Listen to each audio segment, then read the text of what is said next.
What did it do, y'all? Another week, another new episode of Tech File. We're not even gonna hold y'all. We're gonna get right on into it.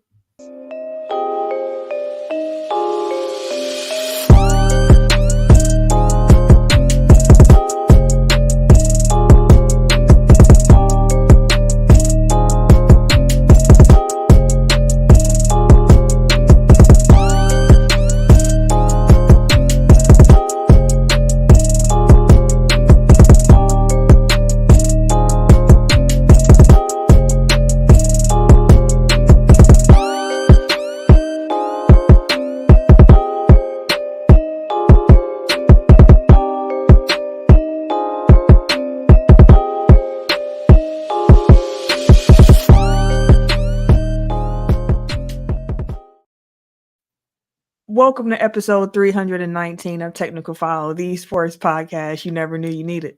And it's your boy, TIMKINZ, the number 3, a.k.a. Ass Catch him, a.k.a. Mr. Give It To Me. What up, though? I am the Eric J. Only known as The Eric J. And I'm Camille, point guard of the crew, the real life Tifa Lockhart, the girl next door. You know, holding it down for all the women who love sports. Not joining us this week is Kay Harris, the gentleman. The gentleman. The everyday gentleman. 24/7.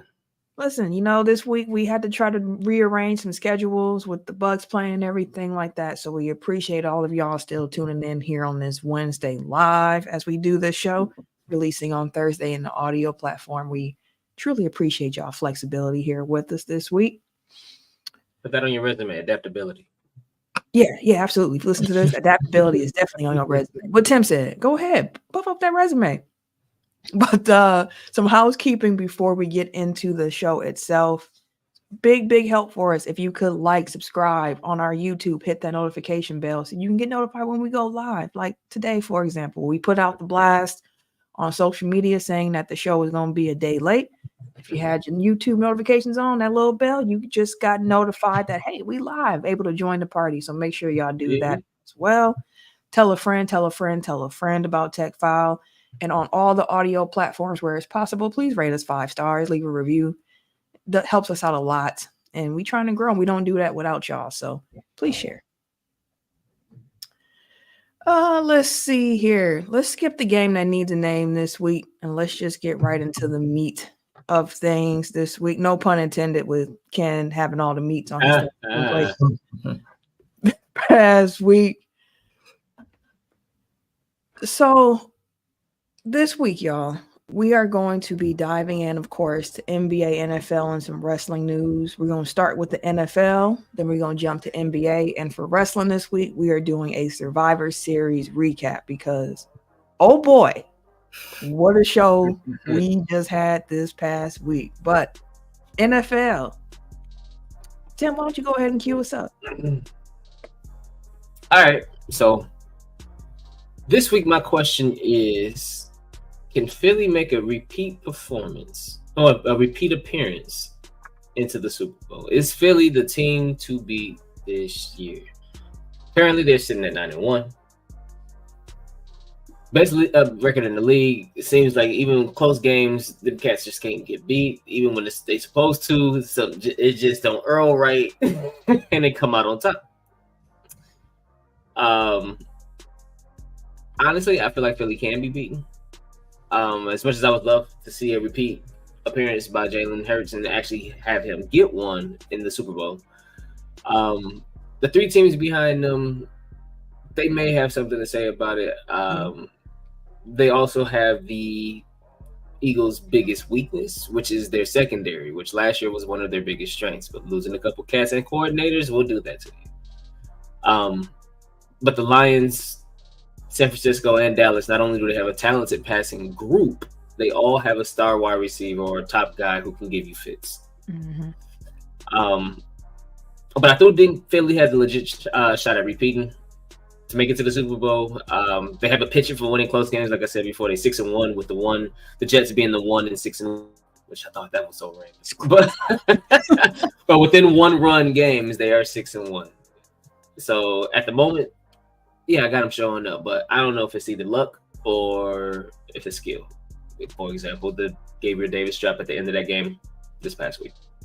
I mean, it's a good question. The Eagles are, like you said, they 10-1, only lost one game so far this season, which to the Jets of all the teams, but it is what it is. I wanted to look at what their upcoming schedule was as well, because one of the things about being the top seed in your conference is that you get that bye week in that first week of the playoffs since they expanded the playoff field. So that's pretty important to help your Super Bowl odds. But the Eagles got the 49ers this week. Then they have the Cowboys for Sunday Night Football. Then they have the Seahawks, who are a little bit banged up right now, but the Seahawks have been playing some pretty decent ball. Then they have the Giants. And even though they got what's Tommy DeVito, I love the celebration. I love it. Then they got the Cardinals, and then they finish with the Eagles again. So I'm sorry, not the Eagles, the Giants again. The next two games, tough. Seahawks, maybe. Then the last three are like, you should be able to get them. The Giants defense though has been playing really well. Yeah, it has. Eagles offense is going to be tough to stop though, and they got that offensive line as well in front of them. But I mean, yes, the Eagles can repeat. I think before the season, a few of us had the Eagles as that Super Bowl team. It's between them and San Francisco early, where it's like these are the two powerhouses. But yeah, Philly definitely could do it. That's what I was gonna say. Like, can they? Sure. Will they? I get you pointed out the three teams that I think will be their biggest hurdles coming out of the NFC. But I think the Eagles are a team that knows who they are. Like, they know their identity, and it's worked out for them. Like, they've gotten a bit of luck along the way, but they're a really good football team. They're sound. They're well coached. I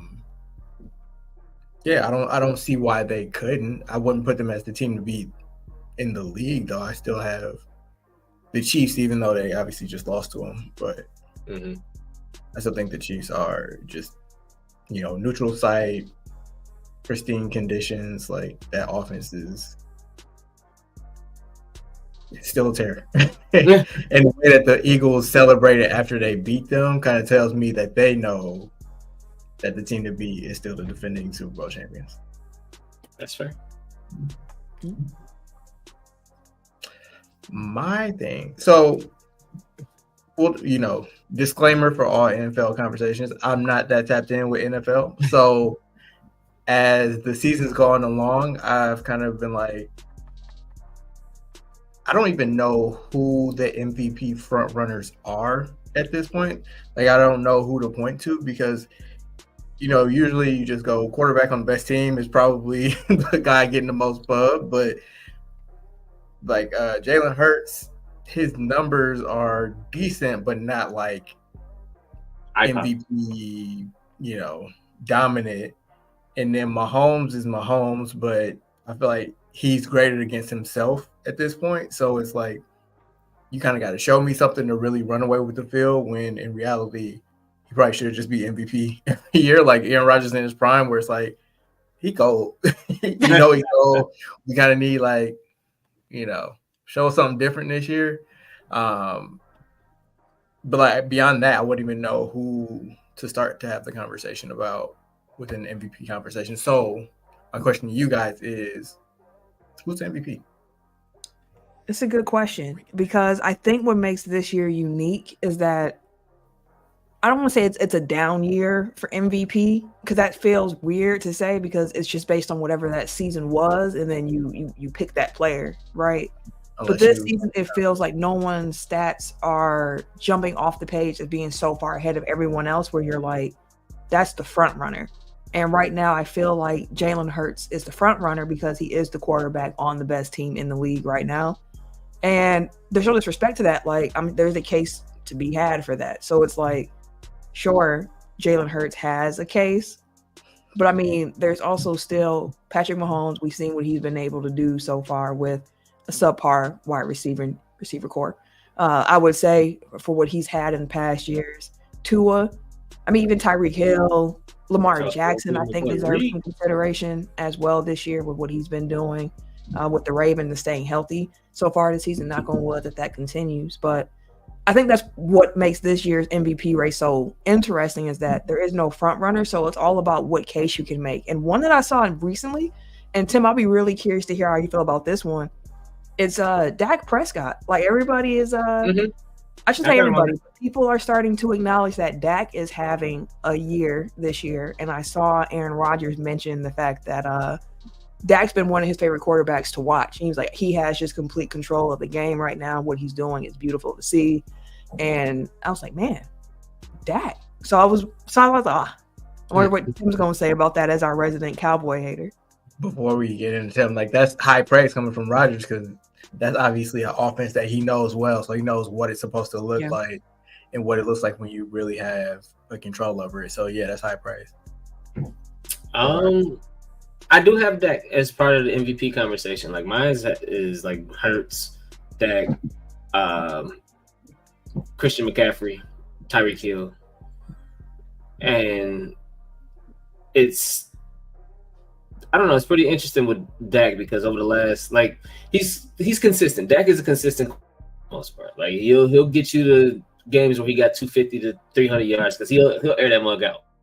But then he'll have the games like the in between just but on a regular basis, Dak be letting it fly. Right, he'll rack the yards up throughout the season. But this year it seems like he's trying to fulfill that promise for those interceptions that he made before he started. I think he did say that this is going to be his best year as well, or something along those lines. And the way he's been playing a lot more recently, I won't say all season, but a lot more recently, like it's showing in CD Lamb's numbers. CD Lamb has been just like off the charts over the past like maybe 4 or 5 weeks, and you can kind of see him in Dak's connection, so you can't discount it. Brandon Cooks coming alive again, like being relevant somewhat now in the NFL again. Like that's kind of wild. Tony Pollard didn't get too much talk because Dak Prescott has been the one that's really carrying the offense.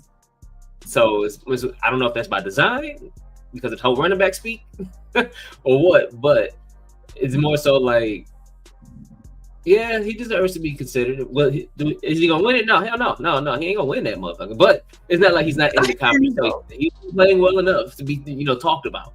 You got that. That's part of the world. Because honestly, unless something else changes, I got Christian McCaffrey. Honestly, interesting.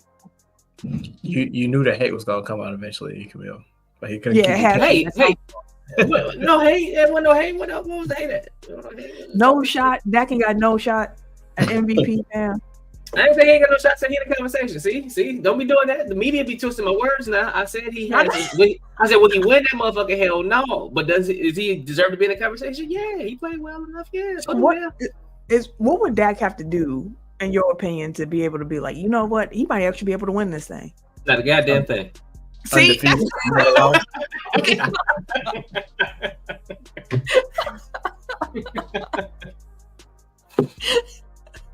that's all right by me. Yeah, if you came to me and said like, hey, you have to right now in this moment tell me who is going to win MVP in NFL, I'll be like, yo, I really don't know. And I really actually don't even feel strongly about it, which is what's so interesting. Like I said before, normally you have somebody where you're like, this player here, yes. But this year it feels like it could go a few different. Let me frame it this way. See if this gets you to make a decision. If somebody came and said, I'm going to give you a $500 credit in, I don't know, your gambling app of choice, to put down on anybody right now, who would you put your money on? For MVP? And like you can't lose, so it's just really just who do you think is most likely to make you some money? Jalen Hurts, best quarterback, best team argument. If I'm trying to make some money, that's where I'm putting my dollars down. Like I said, I might put mine on Christian, depending on how. Well, yeah, I might put mine on Christian McCaffrey because they gonna keep the touchdown streak right back up. They'll kick them up right back up. It's so hard for a non-quarterback to win that award at this point. Like you have to have a break some records. Big records. But this would be the week to do it because they play Philly prime time. Well, I don't know if it's prime time, but it's a marquee game of the week. If he shows out this week and they can ride that momentum into a play and through the end of the regular season, like I can see it because Purdy, I think They jumped out the window with him early, but then they realized their parachute was a backpack. So, yeah, that's funny. So I think McCaffrey would get the MVP love on San Francisco, but again, like he needs to, have that finishing kick. I tell you what, this is the last thing I'm gonna say, just because Tim said Dak ain't win it. The Cowboys' remaining schedule, because they play Thursday Night Football, so they play the Seahawks tomorrow. Mm-hmm. Then they have the Eagles, the Bills, the Dolphins, the Lions, and the Commanders. So they actually have a pretty strong schedule to finish the season. And if Dak can keep showing out, putting up these numbers that he's been putting up, and they can keep winning, especially when they get to those games against the Eagles and the Bills and the Dolphins, in the Lions too. To be honest with you, like it's going to turn some heads for sure. Mm-hmm. Speaking of the Lions, looking at this, man, aren't they a good football team, y'all? The Motor City Kitties. Listen, Packers went to Detroit on Thanksgiving. The Motor City Kitties put a smackdown on the Lions. The smacketh of down. They won 29-22. And honestly, the final score made it look closer than what it was because their last touchdown came when the game was far out of hand. I was so impressed on Thanksgiving. I didn't know what to expect. I was like, I just hope y'all don't embarrass me on this holiday where everybody's off work. And they came out with a bang. Like the first play, big, like 53-yard pass from Love to Watson. Little underthrown, but Watson went up and got it. I was like, okay, Christian, let's start it off on that note. Love had it all going. He was on rhythm.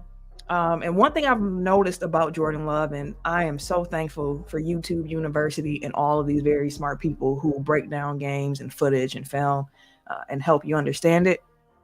We talked about it on this show a few weeks ago. I think Eric was bringing it up about Jordan Love, just his throwing motions. And what I'm starting to realize, one, Jordan Love has a lot of arm talent.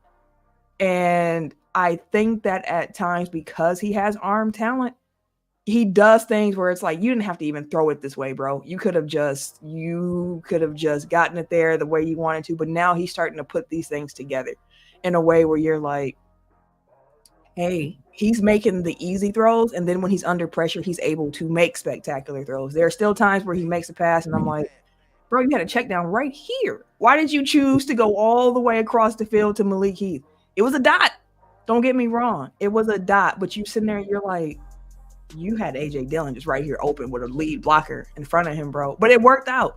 And the thing that I'm getting from that is just encouragement, because it's like, if Jordan Love can continue to develop where he hits the check downs, makes the right reads, which you're seeing him doing more often now, to know that he has the arm talent and the ability to make like off script plays when needed is really encouraging to me, because that's a skill a lot of guys don't have, to be able to make something out of nothing or be able to complete a throw where they have to throw underhand or throw it sidearmed or throw it off the wrong foot or throw it across the field, whatever the case may be. Like, it's beautiful to see his development in that way, to see the young receivers developing on this Green Bay Packer team to a point where it's like, who's the main guy on the Packers when it comes to the receiving corps? It's like, there ain't one.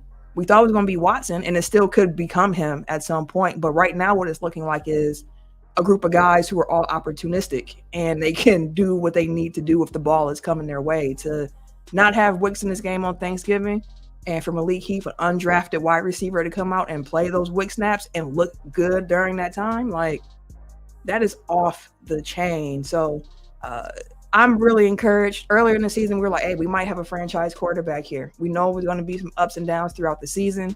But I do honestly think, like, I have a large enough sample size to say, like, I think Jordan Love can be a starting quarterback in the league consistently for the Green Bay Packers.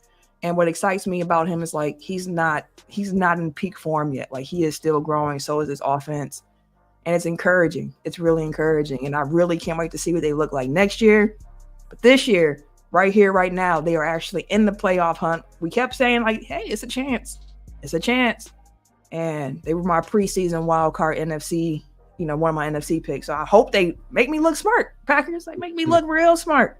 Go ahead and lock that up. But just want to give a shout out to the Packers. I've been hard on them at times in the season, just calling out what it is. Like, they were inconsistent. They were running the wrong plays. They were looking bad. But, hey, we got a big Sunday night football game coming up against the Chiefs. It'll be Patrick Mahomes' first time ever playing in Lambeau, which is really interesting to me. You know, the Chiefs don't come here too often. So it's really cool to see that. I see Serial Sensei is here real quick in the comments. What's up, brother? Appreciate you stopping by. Also, shout out to Serial Sensei. He posted us in his Spotify Wraps.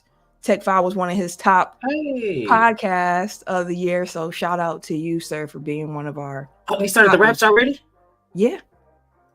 Spotify Wraps are out, fam. I was about to reach for his phone. Right. I also want to say before I move on, the Barry Sanders documentary is out, and I watched that over the Thanksgiving weekend holiday. One, Barry Sanders, I've always said, top running back, like cold. This was similar to when I watched that Michael Vick doc, where it's like, I forgot how cold Barry Sanders was. And part of it with Barry is because, like, when Barry was playing, I was little, like, I was a kid. So, like, in my mind, I remember what I saw as a kid, and I was thinking like maybe my kid brain had overinflated. But no, like, he had a mix of agility, of vision, of power, of speed that is just, you thought you tackled Barry and he was gone. 6 dudes.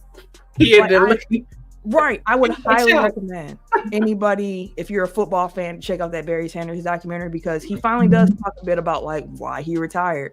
And the way that they did it in the documentaries was that his sons were the ones who were like, we actually don't know. We never asked them.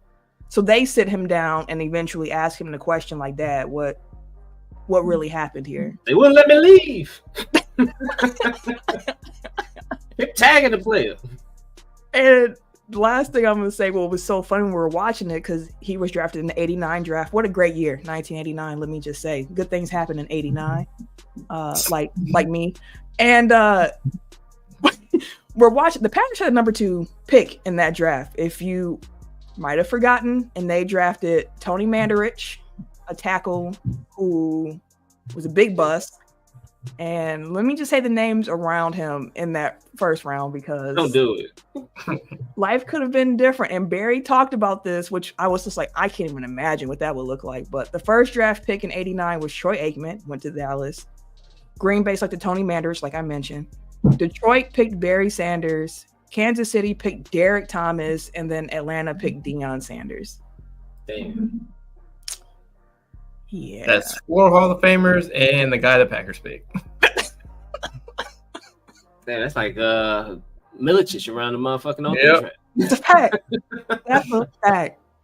But it's just one of those, and they talked to Barry like, hey, you know, if you were on a team that, you know, wasn't losing as much, do you think you would have retired? And then he was like, I mean, realistically, only a couple places I could have gone. He's like, so like, I could have ended up in Green Bay. He's like, which would have been really interesting to be able to play like with Favre, assuming that everything that happened after continued to happen. To play But I do wonder, and not to say he wasn't cold like on natural grass, but I do wonder how much of, because I feel like a lot of his signature runs were at home in the dome, where it's kind of like a faster field because you're just, you know, it was AstroTurf, which I don't know how they were just playing on like glorified carpet on top of it. That's fucking crazy. Still hurt. But I do wonder if, you know, like him having to be in the natural grass of Green Bay, like if that changes anything. I doubt it, but just he was cooking us on our field too when he came, so I think he would have figured it out. That Plenty highlights with him just disrespecting Packers. Barry was always one of my favorite running backs. Oh, Barry was my favorite running back, but he's always among the groups of running backs. Barry was different, bro. Like he was one of the reasons why I got into the NFL like that. Like, yeah, sure, I liked different teams, but Barry, you latch onto a player typically. Yep. Barry was that player I latched on. I'm like, dude, he ain't that big either. He run through these lines. It looked like he got trapped in this motherfucking tackle box. But damn, he going up the field 60 yards, bro. Turned around 3 times. Like Barry was doing some crazy stuff, bro. Like I always wanted to see where he would be if he wasn't on that doggone Detroit team. Yeah. I think that's a lot of people. So you in particular, you should definitely watch that documentary. Like you will love it, Tim. Love it.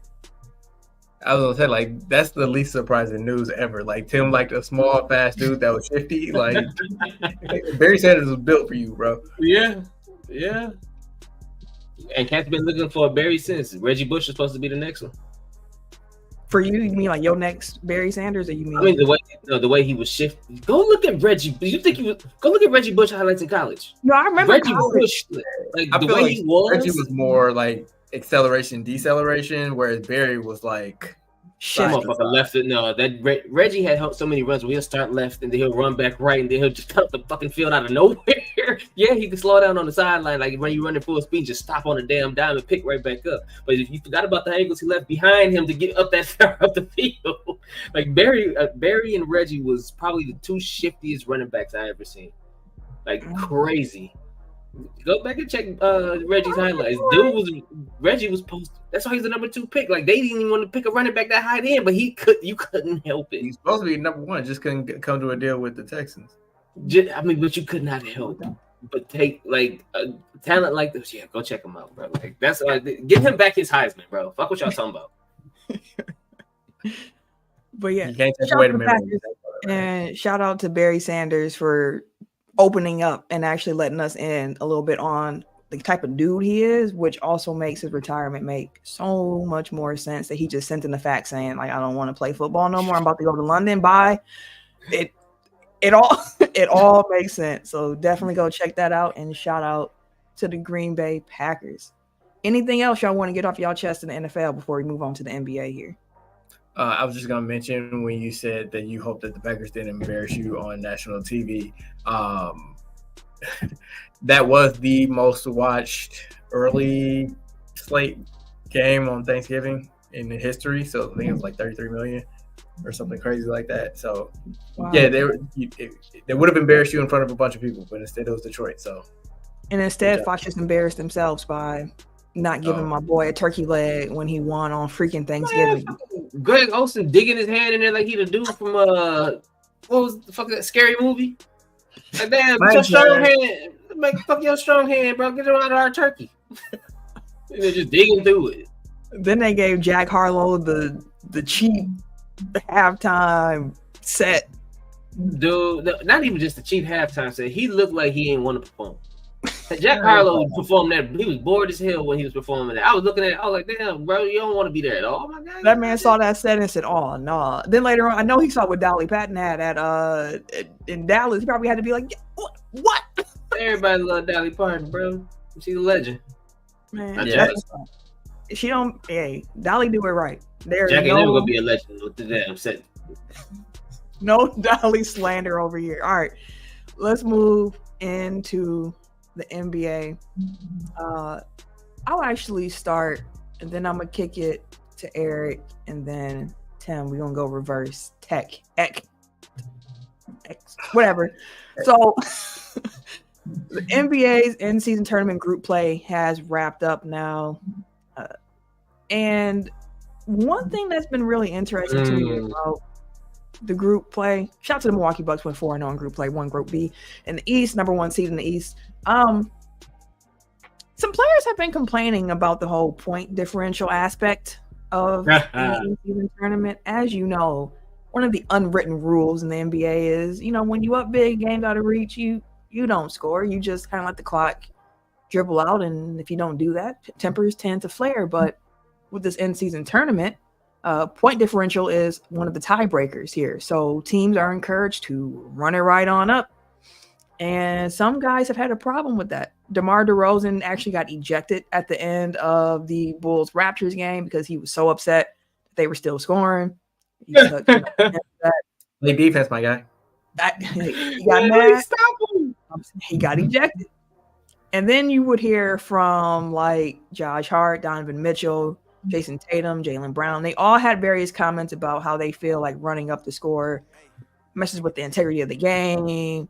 Like, you got to respect your opponent, so on and so forth, which was so fascinating because then Boston turned right on around and played Hack-a-Drummond when they was up like 29 going into the fourth quarter. And it's like, I know y'all talking point differential, but did y'all point differential have to be even that large? Like, y'all sitting here doing some extreme things, and you got the coaches apologizing on the sidelines to one another. Like, I was just like watching, like, wow. You then have the Warriors Kings game, which was cracking. Heading into the game, the Warriors had to win by 12 or more for them to advance to the knockout rounds of the NBA Cup tournament.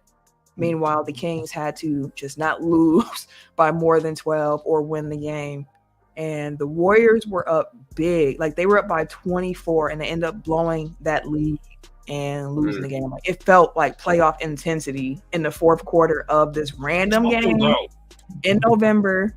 And I was like, this is exactly why the NBA looked to do what it did with this tournament. And I can't wait as this coming week comes up, where we have the knockout rounds and the home teams market, and then we move to Vegas. So the Bucks have the Knicks on Tuesday.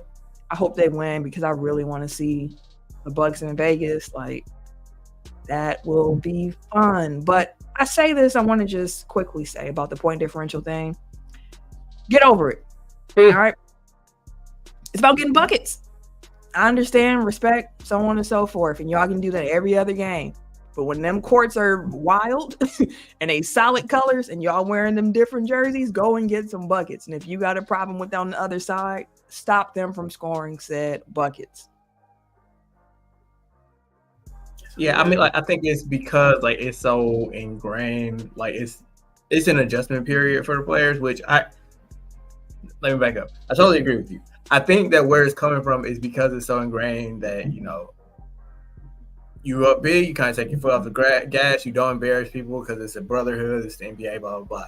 Like, it's funny that DeMar DeRozan was the one that got ejected, because Jeff Teague told the story about, like, when Lance went and scored the layup at the end of the game, and PJ Tucker and DeMar DeRozan got real mad and were ready to fight. And it's like, I get it. Like, nobody wants to be embarrassed. So it's kind of like a mutual kind of like, hey, we waved the white flag. It's over. We done. Like, you don't, let us breathe or whatever. But it's like, that can still be the rule. The other, 78 games of the season or whatever it is.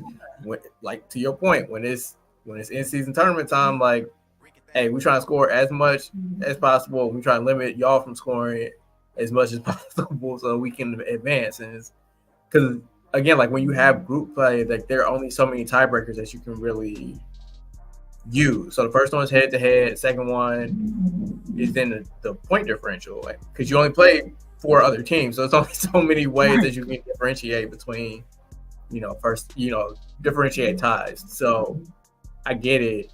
But also, it's a new thing, it's different.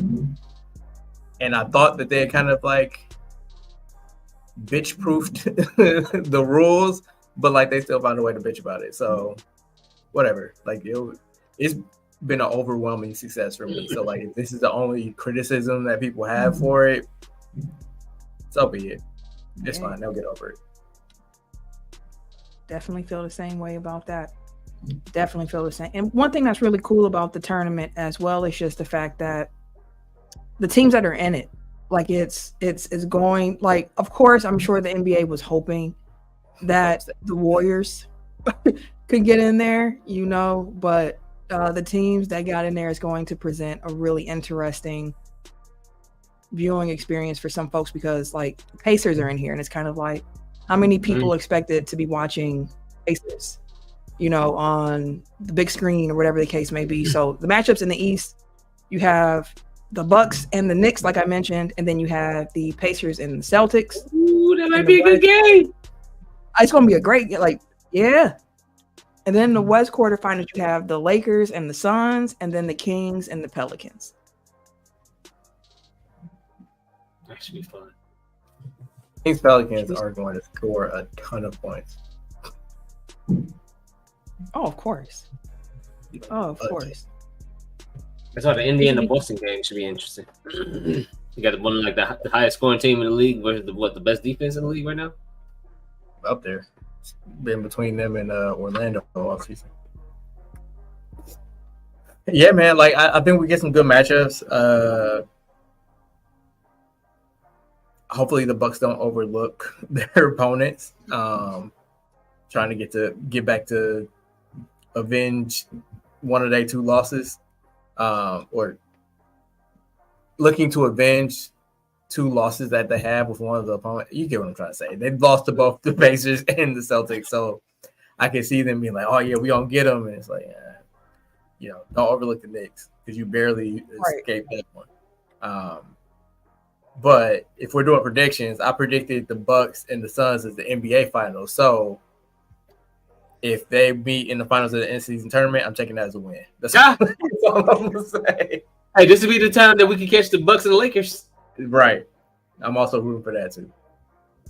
Hey, I'm gonna see if I can actually pull up the chart for those who are on YouTube, just so we can do a quick prediction on like who's gonna actually make it to the championship round here for the in-season tournament. Go ahead. I can easily see like LeBron making it his personal mission to be like, I'm gonna be the first one. Mm-hmm.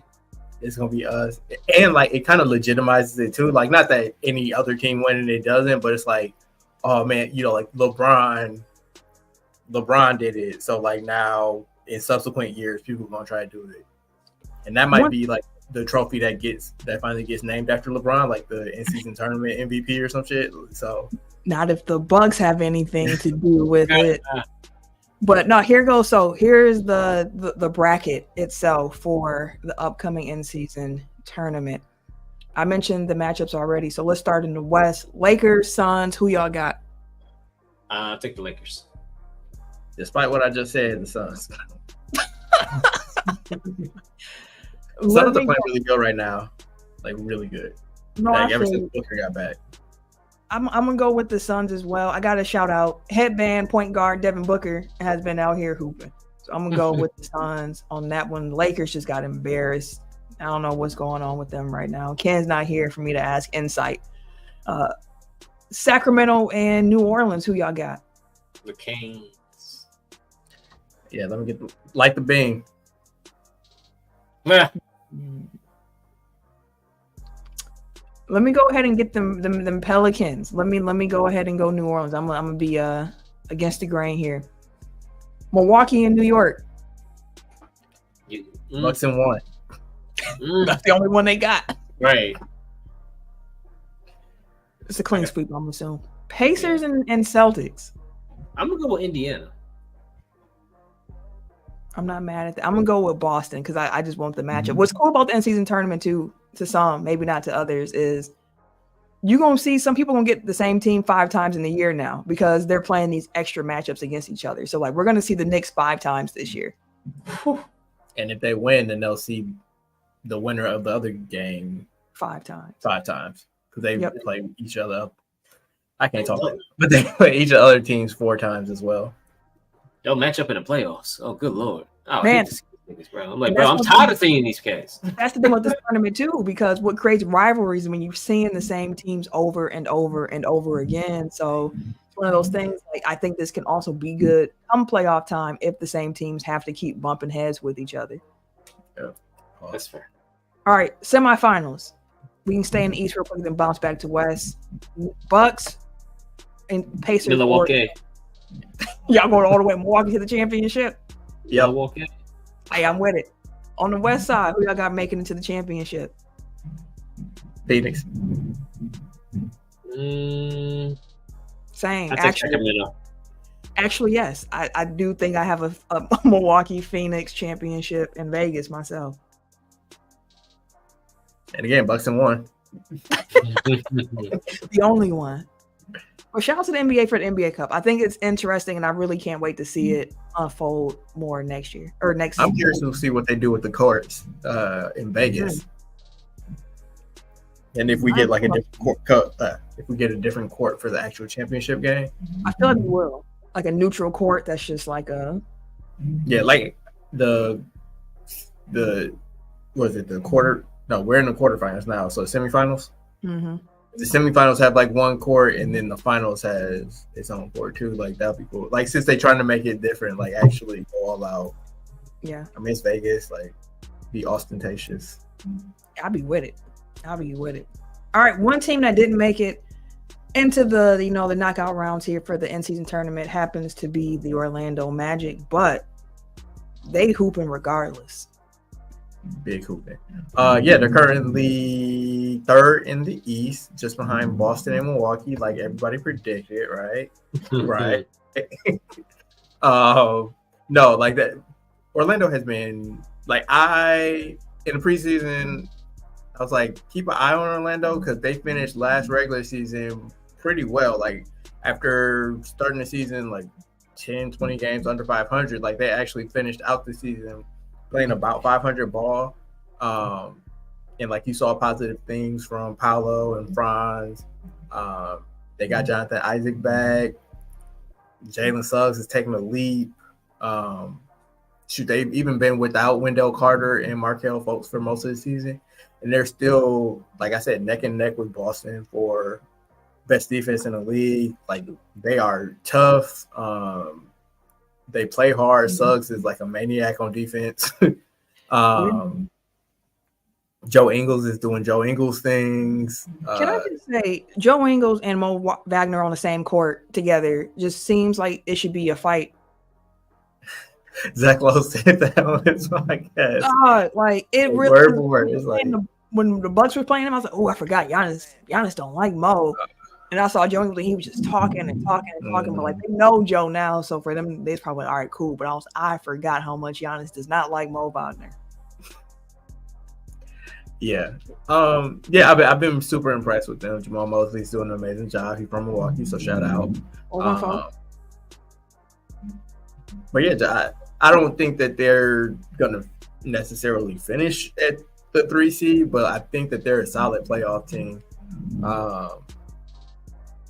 And going forward, like if we're looking years down the road, like I think Oklahoma City is probably the only team that had like as a clear, like they have a brighter future. But aside from that, I think it's Orlando because, you know, for all the talk about tanking and how it doesn't work and blah, blah, blah, it's like this is what you tank for so that you can accumulate a bunch of young dudes that you draft high that can kind of develop together.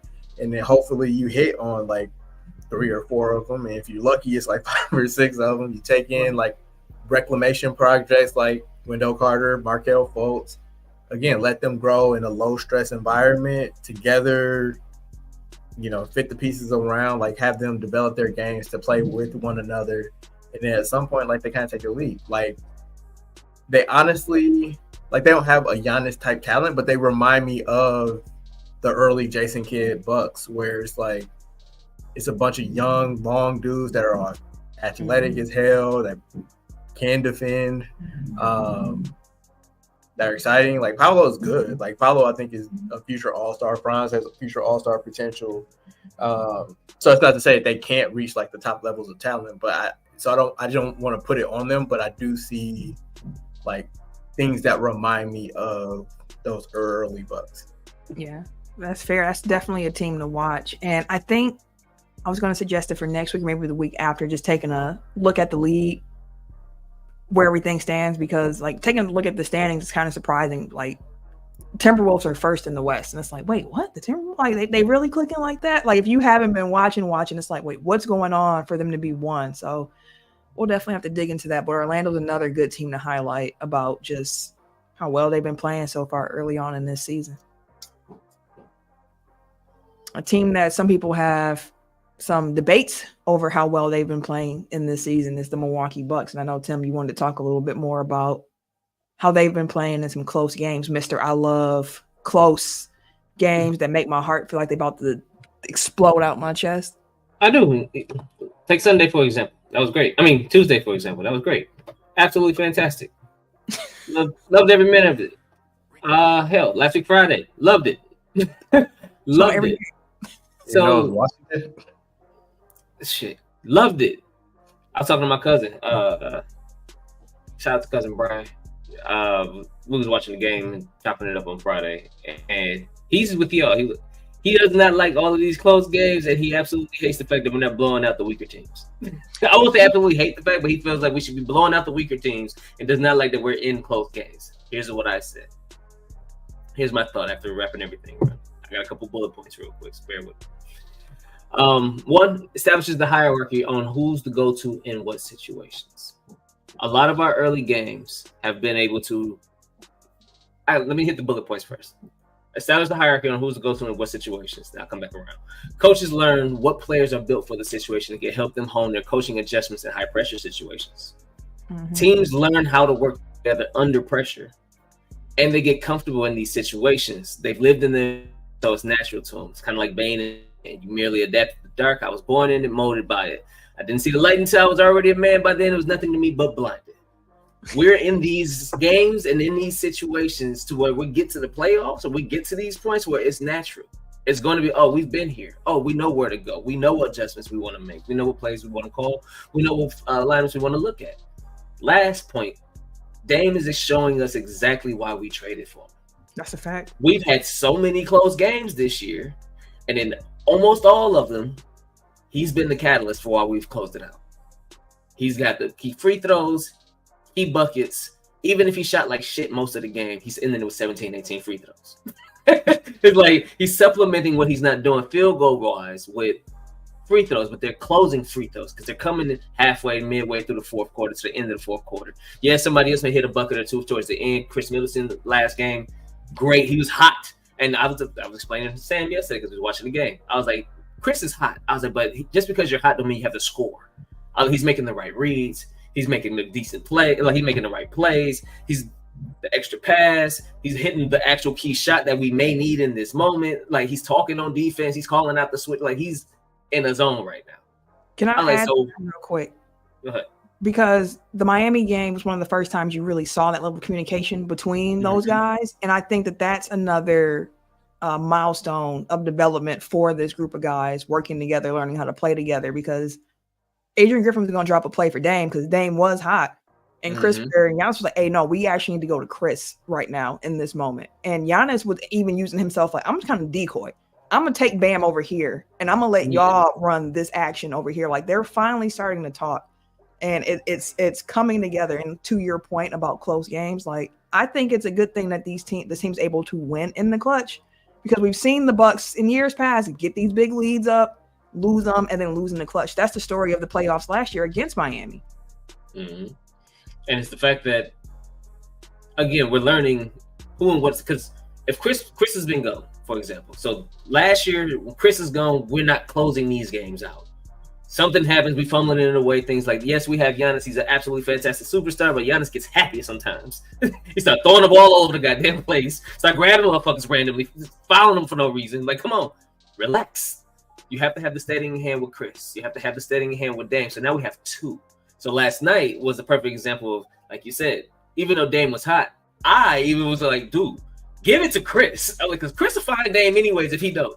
Like, right now, the way that they're playing, the way they're talking, they gonna be all right. But this, I feel like it's come from them having these close-ass games, especially early. Dame, people felt like Griff was struggling early. Dame was struggling early. You have the decision of losing Drew Holiday, and he over there cooking with Boston and everything like that. So these high-pressure games, like, damn, we ain't blowing nobody out. We look like we're struggling to win these games, but we're winning them. And we've seen the reasons and the catalysts for winning these close-ass games. So as the season goes along, it ain't gonna be nothing to who they're gonna want to divert their attention to or want to get a ball to or figure things out, because we've been molded by it. I think that the reps in the clutch are good. The results in the clutch have been out of this world good. The fact that they've consistently played down to their opponents to be in a position where they need to be clutch is concerning. Like yesterday, I even tweeted out, like, the Bucks started strong, which is atypical for this season. It's like, this squad. It's not like during the Bud era. Like, I think that especially those first two seasons, like, they would just boat race teams like out the gate and then coast. And they didn't get those reps in the clutch. They didn't have any experience. They didn't have any experience with things getting tough and teams being able to take away what they need in the spots where they needed them. Like, it was just kind of like, oh, we up 30. Like, it doesn't matter. Like, each possession means a little bit less. But like when you have instances where you're down 15 with 5 minutes to go and you still find a way to win, that's because like every possession has to matter, and you have to figure out like there's no margin for error anymore. Problem is like you squandered away your margin for error. That's why it's not there. So again, like it is so much like how you choose to look at things. Again, that's something I tweeted out earlier this week. Like I'm kind of over all the conversation on Bucks Twitter right now, because it's like everybody sees what they want to see at this point. Like people are kind of entrenched on their two sides, and they're not like, you're not going to convince anybody that Adrian Griffin's a good coach if they don't already think that he's, you know, has the potential to be a good coach, and vice versa. Like it's a toxic environment at the moment. So I'm just live and let live, agree to disagree, or just agree to ignore each other.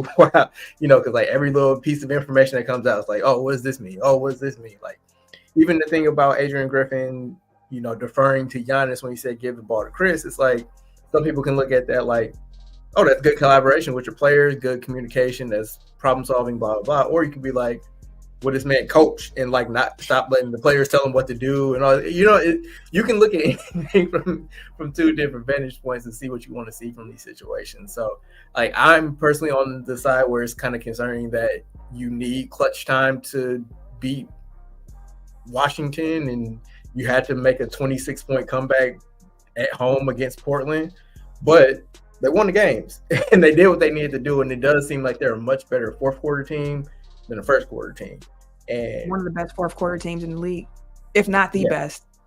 I believe they are net rating wise the best fourth quarter team in the league. I'm pretty sure I just saw that the Knicks are second. And to your point about you can take it any way you want to, we can move on because we got to get to Survivor Series. But it's a situation where more than one thing is true, right? I don't even think it's like you have to pick a side. I think it's fine to be concerned about their defense because they have shown things that are concerning about their defense. But I think you can also look at what they do in the clutch and see like, I see how this team can work. I can see how this can come in handy come playoff time when the situations, you know, are more dire and it's about more one possession at a time.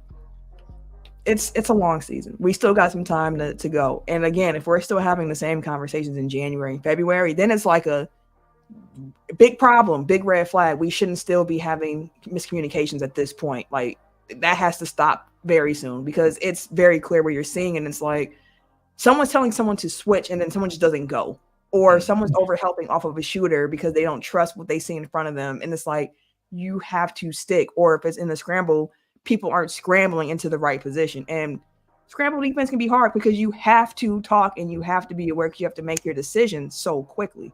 So like, I think more than one thing can be true. I do think their defense has been concerning. I do think that on offense, they've shown things that are like, I see why we did this here. Like this can be very, very good.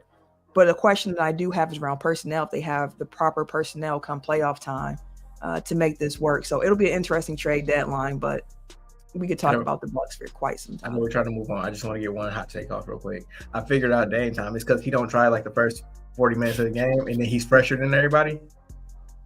That's it.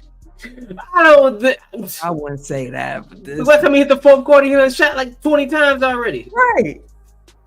I'm not talking about his shooting. Like shooting it, like yeah, he get up for shooting. Is everywhere else. That man do not be hustling. That's all I'm saying. All right, I'm just saying like that. That's what I'm saying. Let's get into Survivor Series, man. A great card, a 5-match card for Survivor Series this past week for WWE, the premium live event, one of the big four, the traditional big fours here. The card was pretty good. Team Bianca won the Women's War Games. Gunther defeated The Miz for retained the IC title. Santos Escobar defeated Dragon Lee. Rhea Ripley defeated Zoe Stark. And then Team Cody won the Men's War Games. And of course, the biggest news of them all from the evening, CM Punk made his nearly decade-long return to the WWE. And instead of just going through like, hey, what was your favorite part? I saw that WWE tweeted out a couple of questions for folks about about the pay-per-view. And I wanted to ask y'all, just because I figured we'd be able to cover the card pretty much in its entirety this way. And then I'll end it with the clip I got from Ken, which is his overall thoughts from Survivor Series. So first question, What was the biggest OMG moment of the night for y'all? It was Punk for me. Like I had been watching the thing on my phone. We got to the end, like they had the go home happy moment and everybody celebrating in the ring, and like I had already diverted my attention a little bit. Like I was playing MLB The Show, which I downloaded for $10. Like that was fun.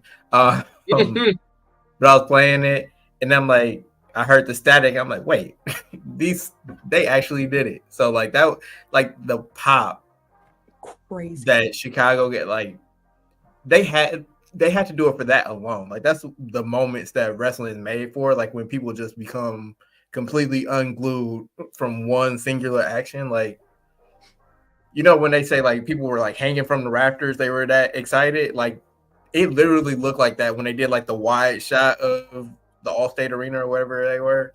Like that's one of the biggest OMG moments of the last decade, I would say, easily. That's a fact. I really thought it was over. It had the little thing, the copyright in the corner, and I was watching to see like, is Randy Orton going RKO Jay? I was looking at the ring the entire time, like I saw the copyright thing come up. I was like, oh, maybe he's not, but I was still watching. Maybe we get one last sneak RKO in, and then when CM Punk music came on, I was just like, wait, I yelled like, what? And my husband was like, no way, they really did it. And like, I actually got off the couch like, what? And when he finally came out and you saw him, I was like, yo, this is really, like, he's really bad. Yeah, that was, it's kind of crazy because all the rumors and stuff like that, but it's been rumored for years and years, and he was on Talking Smack, or was it Talking Smack? Yep. Fox hired him. He was on there for a minute, so then like him coming back when they was like, oh, well, CM Punk is back, but then they only use him in the talking capacity. Everybody, for me, it was like, okay, we probably won't see him wrestle him. You know what I mean? Like, if the best y'all gonna do is bring him back in the talking capacity, I'm good. I don't want to be no special guest ref, no GM, no nothing like that if he ain't hopping in the ring. So for him to actually be back, and it looks like he'll be wrestling. Mm-hmm. I thought that was dope, but I still kind of saved my reservation. So everybody else may have been like, oh my God, I was kind of like, okay, cool. Let's see what happens. It was just like that's been like such a toxic relationship for so long. It's not even necessarily like everybody eventually comes back, but like that was one of the ones where it's like, oh, that bridge is burnt, and maybe it is Vince leaving. Vince being gone is a difference maker. Tim, what was your biggest OMG moment of the night? EO Sky dropping trash out the sky, bro. That she put the damn trash can on her head and jumped off the cage. I was like, no, it ain't flying trash, bro. But no, that's a crazy. I wasn't expecting something like that. No, that was mine too, because I know myself, if you would have put a trash can over my head while I'm standing on top of the cage, I would have fell backwards, like off the other way, because like that's just what's going to happen. I'm not coordinated in that way. That was it was either that one for me or the RKO off the top of the cage when they threw JD off and JD flew through the air like Lois from Family Guy when she jumped off the stage. The stage. That's how she looked in the air. I was like, oh my God. But yeah, that was probably my OMG moment. All right. Best entrance of the night. Jay. I had Jay too. Seeing the whole. First of all, I don't know how he got on top of that cage, and second of all, seeing him on top of the cage and the whole crowd going up with him. It's just the visual is just dope. Dude, that shit is going to hit like crack at WrestleMania. Yep, it's just me, who's. Yeet. Yeet. That's still crazy to me. For selfish reasons, I'm hoping it's night two, but right. Well, I have Judgment Day actually. Like, I like their brooding. They kind of like, they really embrace like that dark, like, we're gonna come in with the gangbuster style, get the mask on and shit like that. Like, I like the big shoulder pads. Like, I really thought it was smooth as a bug, even though like I don't have an issue with Judgment Day, but I don't fuck with them. If that makes sense. Like, so for them to have been my pick, I was kind of like, oh, Okay. Well, no, I did. I thought their interest was pretty cool. Jay was number 2. I didn't know what the fuck Steph had going on with the shoulder things and the clouds on his shoulder and shit. The big gold puffs. I don't know what the fuck that was about. It was art. High Make fashion. art. Well, I won't know nothing about that one. Match of the night. For me, it was the women's war games. Ditto. Started the card off right, and I felt like it was just the perfect level of excitement, even before everyone got in the ring. And then when everyone did get in the ring, it was pure chaos. I love the storytelling with like Becky and Charlotte. I just love that match. Yeah, they showed out on that one. They definitely stole the show, and it was the first match of the night. Mm-hmm. I always enjoy Gunther. Like I just always enjoy his matches. Like they're always hard hitting, and for him to pull that type of match out of the Miz is impressive. And like those are probably the 2 greatest intercontinental champions of this century. So yeah, like I enjoyed that. And it looks like they're gonna run it back because they continue to feud on Monday. So I'm here for it because, like you said, like I hope actually the Miz does get it back so he can get that record of most IC title reigns in history. So I think that'd be dope. I was actually like, I had a rooting interest, not a rooting interest, but like their promo work was so good to me. Like some people weren't into this at all, and I get it, but like I'm a low key Miz fan. I think that he's really good on the mic. He's always entertaining to me, and I loved Miz and Mrs. So I'm all in on the Miz. MVP of the night. Tim, who was your MVP of Survivor Series? The dude that got like voices in his head. Jack Randy. Right. They talk to him. They understand.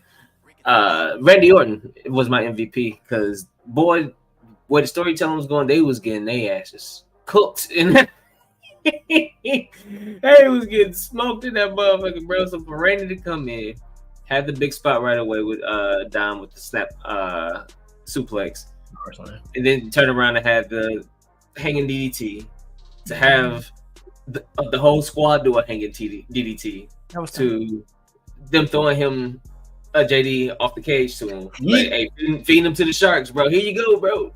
Like, Raymond changed the whole thing. Granted, yes, that's what he was supposed to do. He was making his big return. But at the same time, for that to have been the main event, the main match, for him to come in and have his cape on like a mug, I thought he should have got the MVP for it. No, I feel you on that. His entrance, I think part of what was so cool with it too was that Rhea had came out to cash in for Damian right before Randy's music hit. So you were like, oh shoot, what is this about to be? And then here come Randy. Randy. Yeah, no, and like before the pay-per-view, that's what we were talking about. It's kind of like war games can really shield you, or like, you know, like it can protect you. Like he didn't have to come in right away and work like a 20-minute pay-per-view match. Like he came in, got his shit off, and left like with minimal bumps, and like it was a successful night. He came back big as hell. Like he looked like Randy Orton ate Randy Orton. Like. I was texting Sam that too. I was like, yo, he's huge. And she was like, is he? I said, he's as big as Drew McIntyre, fam. And she was like, oh, shoot. He is as big as Drew McIntyre. Like, I've never seen, like, Randy Orton is huge. And then on Raw, they mentioned that he put on so much weight to have just extra protection for his back and whatnot. And I was like, I mean, sure, I guess that makes sense. But I'm just like, the man just looks impressive right now in this moment. Good to see him back. It's really good to see Randy back wrestling again. Eric, who was your MVP of the night? The Chicago crowd. Ooh, like that's a good one. They were on fire from jump. Like that's been some of my problems with some of these hotter crowds. Like they don't typically give the women their due. But from the opening bell, like they were hot for all the entrances, all the high spots. Like they showed appropriate respect to every match. Like they were invested in all of them. And then obviously the pop for Punk at the end, like they did their job. No, that's a fact. That's a good one. I didn't even think about that one. Me neither. All right, Tim, I know you got to depart from us, sir. I do. I'm gonna ask you real quick before you leave. I'm gonna come back to my MVP. Who was your best return of the night? CM Punk. Okay. Like, it was Punk. Okay, I just want to say, but have a good evening, sir. All right, y'all. I will holler at y'all, folks. Don't forget, say prayers, brush your teeth. Give it to me. This man. All right, so. So my MVP of the night was Triple H, because I don't know how this man pulled this all off. Like, just the direction, how things have been going. We've talked about Triple H being in control and what that looks like for the company, but him keeping the CM Punk return a secret, where even talent didn't realize that he was coming back until like shortly before the man came out. I was like, this man Triple H is doing his job. And when that paper, I'm still so used to saying pay-per-view, when that PLE ended, I knew the press conference was coming up, and normally Triple H ends the press conference. And I said, no, sir, you come to the front of the classroom. I need to hear from you right now in this moment, sir. So I was also happy he kicked off the press conference. And the way he did that was also genius, because he didn't even really bring up CM Punk. He knew that would be the questions that are asked in the audience. And he used his time to highlight everything else to make sure he covered I was like, just bravo to Triple H. Like, the man does his job well, and I'm just happy for him. And like, the thing is, it was a successful night even before the Punk part. Like, if it had just gone off the air how it looked like it was going to, like, it still would have been a hell of a night. You got a Randy Orton return, you got an R-Truth return. You know, like, you had 2 great War Games matches. It was a hell of a night even before that. So obviously, like, that was the icing on the cake. But yeah, like, he's been knocking it out the park the entire time. Like, you know, people kind of try to second guess some of the things, and it's kind of like, at this point, he's earned the benefit of the doubt. Like, I think, you know, some people might disagree, but I think even like the decision with Roman and Cody at Mania, like, it seems to have been, you know, like, we still have to get the payoff, but I think that everything that we've gotten up until this point has been, like, you know, it's shown that it's been the right decision, because, like, you had a hell of a feud with Brock Lesnar, which has kind of made Cody, and he's hotter now than he was even going into Mania. So yeah, Triple H is killing it right now. And it's like, late era Vince was a man rapidly approaching 80. He lost his fastball a little bit. Like, he created all of this. So, like, regardless of how I feel about Vince McMahon, like, he's the GOAT at all of this. And Triple H learned at his knee for the last 30 years. So, like, he's taking what he's learned from Vince and putting his own spin on it, and being more current with the product and more open-minded to trying different things. And it's like, it's the best of both worlds, honestly. I cannot disagree with any point that you just made there. I definitely co-sign for that. Tim said his best return tonight was CM Punk. That was mine as well. I had a / Randy Orton as well. Randy was my answer until CM Punk came out, and I just had to go with that. But shout out to them. And I know your return shout out. We cover everybody. So who is yours, Eric? And really, I just wanted to say it was Punk, but, like, I wanted to say this just for the sake of giving him a mention.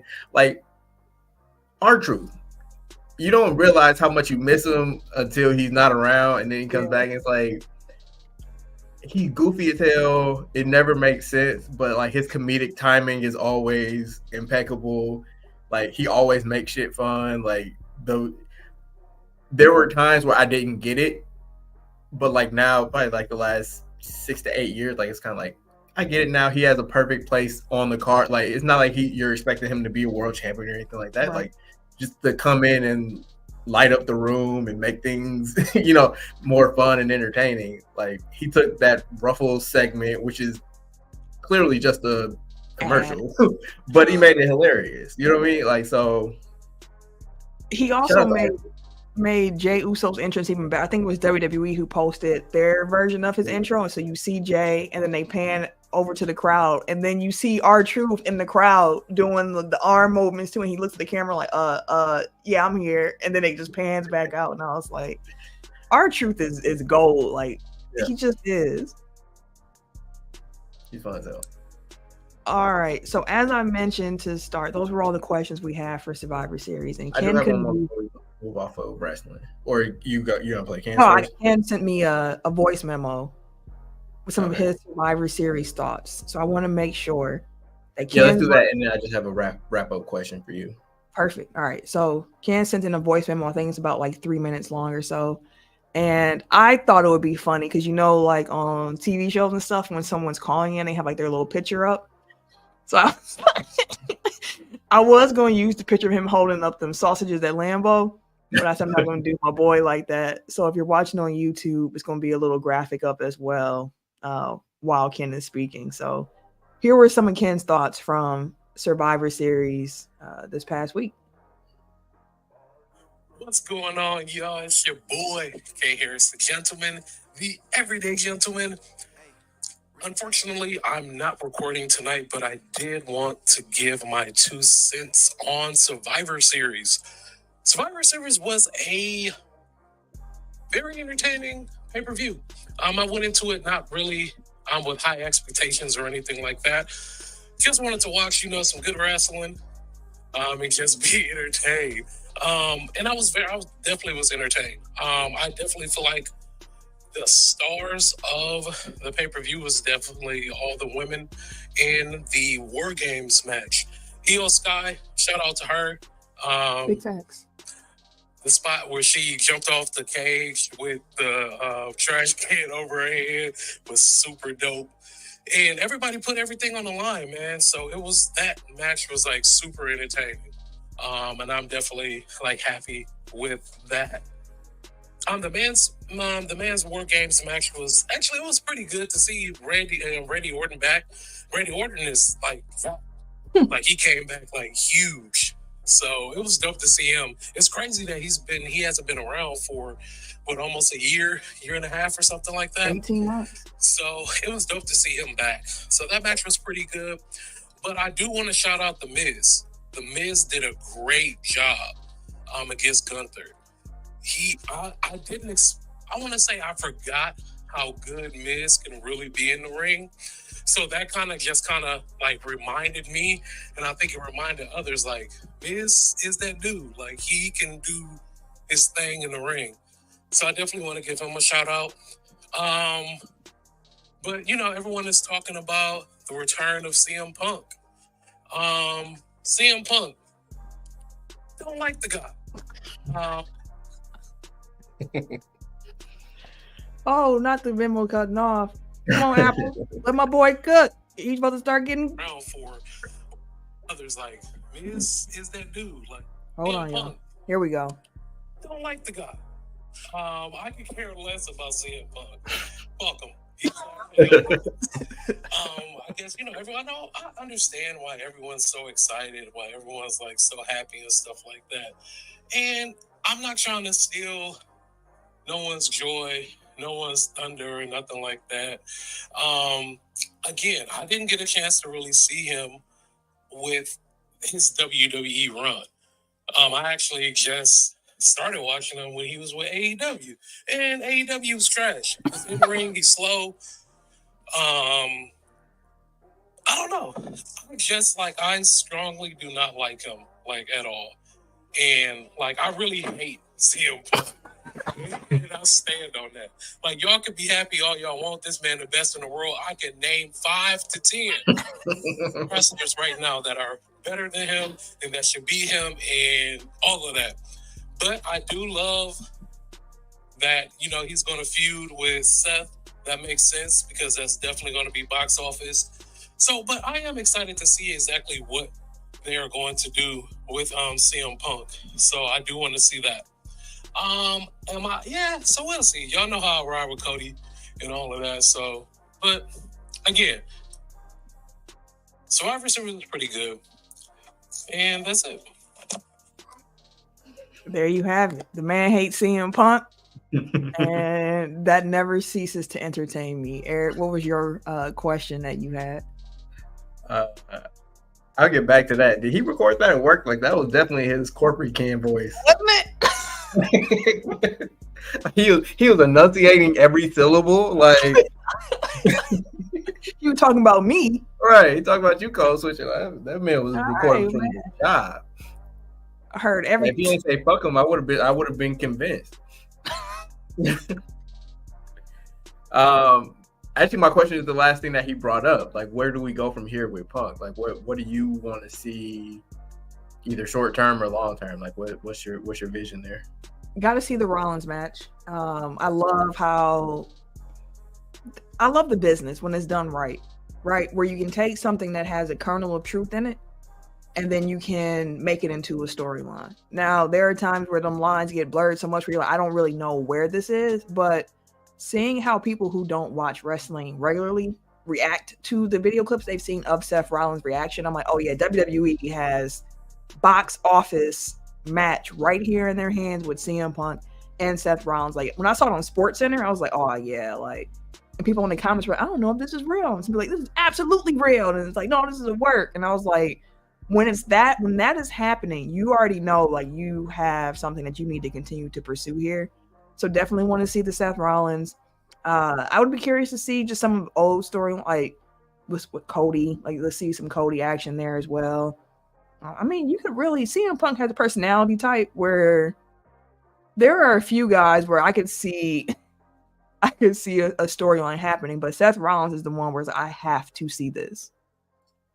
Yeah, and I know both of them, like, they both have a very obvious hole in their resumes, which is main event and WrestleMania. So I think that because now you have 2 WrestleMania main events, like, they actually will probably get that spot. I would imagine, and it, like, the fact that we could potentially have 2 different big money storylines, like, running hot at the same time, like, into WrestleMania 40, like, it's a big one. Like, it's a good time to be WWE. And the fact that this kind of came together because of all the shit that happened at AEW, is unfortunate for that company, but that's why WWE has needed competition for so long, because like, it creates these dream matches that you, at various points, you don't think that you'll ever get to see. It allows people that might be misused or unhappy in one company to go to the other one and, really spread their wings. Like, Swerve Strickland in AEW is doing things that he never would have been able to do in NXT or WWE. So, like, it's beneficial to everyone around. So, I mean, we talked about it a couple months ago where people are like tribal about the companies that they like. It's like, just enjoy it all, or pick what you enjoy, but like, don't denigrate the others. Like, it's good business for one is good business for everybody. I definitely agree. And you saying AEW reminded me of one more thing I wanted to bring up before we wrap up here. In the press conference, Triple H, they asked him about Jade Cargill and where she's been, when she's going to make an appearance.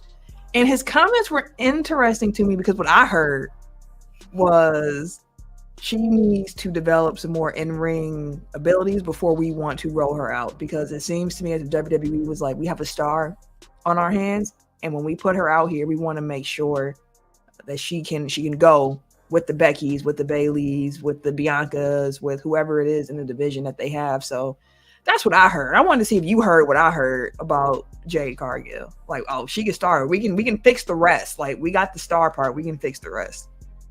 I still haven't watched the full comments. Like, I saw a clip of it, so I don't have the full context. But yeah, that's without it being shade, like it was shade, where it's like she ain't learned anything over there. So we're kind of trying to help her along in that regard. Like, he's very specific to say, through no fault of her own, she kind of ain't got nothing. So, she's in, which I think we talked about that when she signed. Like, there's no reason to kind of rush anything. Like, everybody's like, is it main roster? Is it NXT? It's like, just let her be in the performance center. Like, find the perfect spot for her. Like, what you have is going to be big whenever she, her music drops and she comes out for her debut. But you don't have to force anything at this moment. Like, again, like, when she's ready, she's going to hit the ground running. And, like, that she at least has a baseline where, it's not going to be, what's that, Gable Stevenson or whatever, where it's like they had to try to teach him to wrestle and it's like it just didn't work. Like, you at least have something. So if you can, like, really polish it up and let her develop into the spot that you need her in, like, the better that everybody will be. That's a fact. All right, let's do some quick hits and then get up out of here. Aaron Rodgers tore his Achilles 79 days ago. Today, the Jets head coach Robert Saleh said that Rodgers has been cleared for functional football activity. The man's back at practice. His 21-day window is open. It's not saying for sure that he's going to come back and play, but it's the next step in his rehab, which is important to say because no player has ever come back from an Achilles surgery before the 5-month mark. And come December 24th, which is, 3 weeks out, that 21-day window, the Jets play the Commanders, and that's the game that Aaron Rodgers has circled as like, this is the game I want to return by. That would be 3.5 months. I don't know what type of medical procedure that this man has gotten.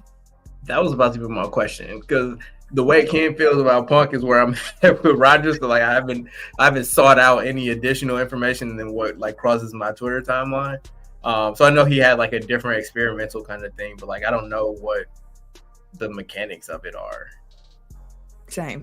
But we're going to see, because if this is successful, every athlete's going to be like, yo, Aaron, what did you just do? The man turns 40 this weekend, and he's back on a football field after tearing his Achilles on September 11th. Like, what? I mean, the fact that he's been walking without a noticeable limp is like that's an accomplishment in and of itself. If he's ready to play football in less than a month from now, like it's crazy. That's crazy. Like it'll be like when Adrian Peterson came back from that ACL, where it's like we expect you to be out for the whole following season. The dude was back for the opening training camp, like yeah. And here you come. All right. Hey, we've talked about y'all know how I feel about Aaron Rodgers. Listen, good luck.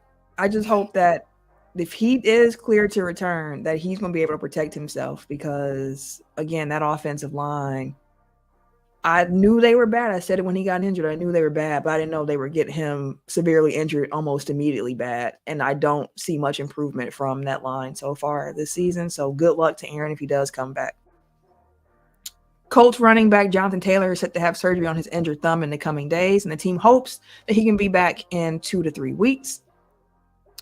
Charlotte Hornets star guard LaMelo Ball is expected to miss multiple weeks because of a right ankle sprain. Unfortunately, that's the same ankle that he had surgery on last season and limited him to 33 games in the previous season. And LaMelo's been doing LaMelo thing so far this season. The man has been hooping across 15 games this season. He's been averaging a career-high 24.7 points to go along with 8.2 assists, 5.5 rebounds, and 1.4 steals. Both me and Ken have been notorious big LaMelo fans, so hopefully the young man heals back quickly and there's no lingering injuries for him. Carolina. Listen, they fired their head coach. Frank Reich is out of there. 1-10 start. Only season in Carolina, he's out the door. They fire more coaches in Carolina than McDonald's hands out Big Macs on a daily basis. Like they be wilding in Carolina when it comes to these coaches. That man got to owe like $80 million or something like that to coaches to not coach his team. Hey, he's I'm not impatient. I'm just like, all right. I want to say that the Carolina Panthers organization is what it looks like when teams really do be firing their coaches, when fans be like, get them out of here. Like, it causes you to look kind of crazy when you zoom out and say, like, oh, y'all have had 5 coaches since 2018 or whatever the case may be. And, like, then I may be light. I might be underestimating how many coaches they've had since that time. And it's like, especially in that situation where it's like, okay, who's picking these coaches, or who's picking the people that are picking these coaches? Like at some point, you kind of have to have your own accountability. It's not the coach's fault that the team isn't playing well. It's your fault for putting these people in positions to either build the teams or coach the teams or whatever. Like you can't just like create scapegoats every time you throw a temper tantrum. Like have a little bit of self-reflection. Like refine your process for hiring coaches, change what you're looking for, do something that you actually have control over, as opposed to just like, oh, nope, this ain't the guy, out of here. This ain't the guy, out of here. Ring the bell on me. It ain't been no 5 coaches. 3 head coaches fired in 4 years. I don't even close enough. Shoot. If you extrapolate that over, like that's just in 2020. If he had been there since 2018, it would be 5 coaches. Police. I don't give Tim that type of grace. So yes, ring the bell. Yeah, ring the bell. I get a bell, but it is what it is. It happens to the best of us. The police in Newport Beach, California, are conducting an active investigation involving allegations that Oklahoma City Thunder guard Josh Giddey was involved in an improper relationship with an underage girl. Right now, it's all allegations, and we have to wait to see if they can confirm that the man was dating an underage girl. The videos were interesting. They have all been deleted from the internet at this point. The account that posted them is gone. We shall see. I've seen people saying, why ain't he getting the same energy that Ja got? Ja got suspended right away. And I'm like, well, we saw Ja with the gun. Like, we have to make sure that he was with the we have to verify her age first beforehand. And that was the thing with me. It's like, if he did what he's accused of, for sure, fucking get him out the league or, like prosecute him. But one, like just seeing a screenshot of something saying she's 15, it's like, first of all, don't dox the girl if she is. Like, I see people like trying to put her information out there. It's like, let the police and the league and whoever else involved and do their investigation. They'll come to their conclusion, and then we'll find out things. But like, I hate it when the internet plays detective because they're typically wrong. So, and this is a very sensitive situation where there's a lot of moving parts that can damage a lot of different people. Least of all Josh Giddey, but like whoever he's involved with, whoever like her family is, all that stuff. Like all that stuff is sensitive. So like don't go around just like throwing that shit out casually. Like let it be what it is. And like again, like stuff on the internet can be doctored quite easily. So if you just see like a screenshot of a Snapchat that says I fucked Josh Giddey or whatever it said, like anybody can put that on any type of picture. You can put, there's no way to verify with. Okay, there are ways to verify. The internet usually doesn't have those tools with which to verify any of that stuff, and you're just going off of, things that could potentially be fake news or doctored or whatever. So let the professionals do their jobs. Like we don't need, random Twitter user 87 trying to piece together shit. And also, sports fans, like, don't just blindly support guys because they wear, because they work in the city that you live in. Like, the same thing with Miles Bridges. Like, Charlotte gave him a standing ovation in his first game. Oklahoma City gave Josh Giddey a good reaction in his first game. It's like, let's not do that, please. Yeah. Like, not saying you got to boo anybody or whatever. It's just like, you don't have to go out of your way to support your guy when they may or may not have done something heinous. That's a good point. Last piece we have here in our quick hits. The Adelson and Dumont families of the Las Vegas Sands Casino have entered into binding purchase agreements to acquire majority ownership and the right to serve as the governor of the Dallas Mavericks. Now, this news about Mark Cuban selling off a part of the franchise was really interesting because it came the day after, or very soon thereafter, he announced that he was also leaving Shark Tank, which is entering into its 16th season on air. Mark Cuban is going to maintain a stake in the franchise, and he will continue to have control of basketball operations. So we'll see how that goes. It seems to me like we're going to get I don't know what's going on. There's something afoot. Like, I'm not sure what it is. There's something going on with Cuban or the team or something. Like, it's odd that somebody is so involved, and clearly he still wants to be involved because he's still in charge of basketball operations. Like, maybe it was just a quick way to make a buck, but like on top of leaving Shark Tank, like it kind of feels like he's shifting his focus somewhere. Yeah. Or moving money around. I don't know. Like there's something going on. I don't know. Some just people have keep your eyes open. No, some people have wondered if he's running for president. And I said, is this the way our country is going? We're just going to continue. Like, we're going to have celebrity. Like, now that Trump did it, we're going to have. It's kind of late in the game for him to run in 2024, though. Yeah, I would think so myself, but I don't know what $2 billion can do for you. I don't know what it can do for you. So we'll see. You But got my vote. I know that much. But yeah, we'll see how that shakes out with Dallas. I mean, he's been such a mainstay with that franchise since, was it 2000 when he purchased the team? Yeah, like it's weird to think about the Mavericks without Mark Cuban involvement, but it seems like he's gonna still be around. So we'll see how this continues to shake before we get all windhorsed about what does this actually mean. So we'll wrap up here for the day. We appreciate y'all for tuning in. Let's see, words of wisdom here. We just got over the Thanksgiving holiday. I don't think I really have much for y'all, man. Just continue living in love, be nice to people, wash your hands, take care of your hygiene, be nice to people. That's all I really got to say about that one. And we'll wrap up, get up out of here. If you want to follow me on social media, you can catch me Oh, wait a minute. Sorry, I guess I'm the only one on here. Twitter, Instagram, Threads, these 2K. First of all, is Threads? I don't know if did you ever get Threads on IG? The IG? I did for like a day when it looked like Twitter was going down the tubes, and then it didn't. So There is no chronological timeline on that website. It's just like Instagram where it's algorithmed, and I don't like that. So actually don't catch me on Threads at all. But everywhere else at Camille Monet, CAMILLEMONAE. I forgot to mention the people that Cuban sold to are gross. And the NBA is really bringing in some not great characters to their ownership group, but that's a different conversation for a different day. At Bucks Burner on Twitter. That's all you get. Sorry, straight. Yeah, down on the bottom. Never do is good. There he is. At Bucks Burner, right there.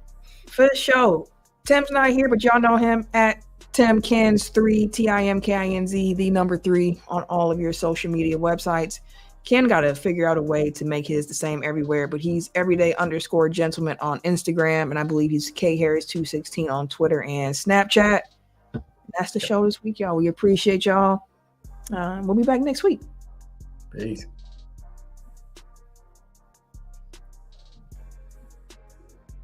Dilly dilly.